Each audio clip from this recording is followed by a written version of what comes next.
Good morning, my awesome mathematicians. I just wanted to start out with just kind of recapping the week for us. And the first thing that I want to do is talk about your math journal. So I said to use a composition book, which is great. And I said to decorate it so that I could know something about you. On the back of mine, I put this coloring sheet that I've colored.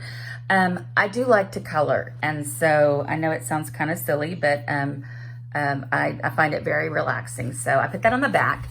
I have obviously not decorated my front cover yet, and I'm going to do that.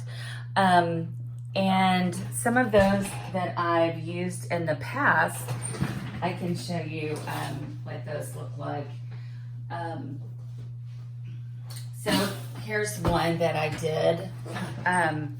And I just I used a piece of just manila paper and, put which class period, which subject, my name, put a little bit about math on it, and then put some stuff on the back that's about math, tried to make it look kind of interesting. And then I covered it with packing tape.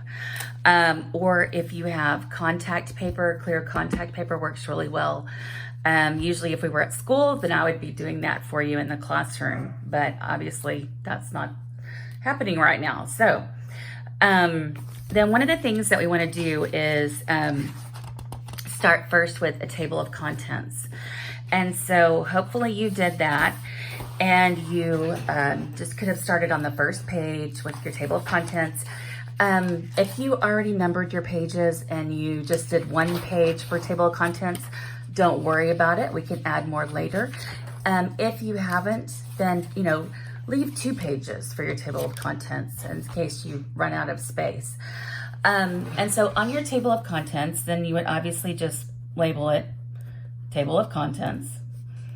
What I like to do is over here on the left-hand side is put the date, the name of whatever it is, and then the page number. Okay. And then while you've got some free time, you can go ahead and start numbering your pages. And I like to be environmentally friendly and as best as I can. And so I would use both sides of the pages and start like 1, 2, 3, 4, and so on. You definitely want to, in the front or on the front cover or on the inside front, put your first and last name. I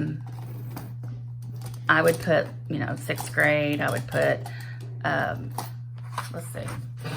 So you could do your first and last name. I'll just put Mrs. Baroque.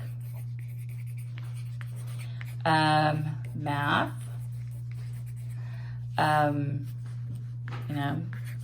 2020, 2021. Yes, that's Norman barking in the background. Sorry. And then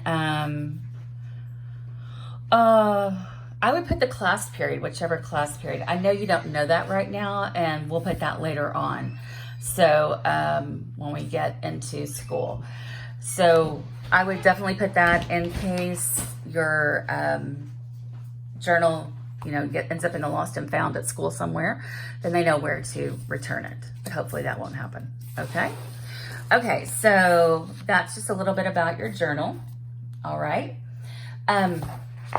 So let's go to page 1 in our journal. Okay. And what we want to do is we want to look at we want to put resources, okay?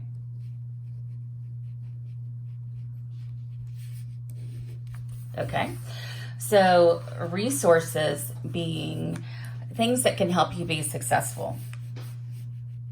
So let's label that. What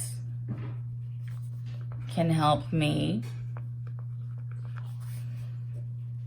be, how about more successful? Not just successful, but more successful in math.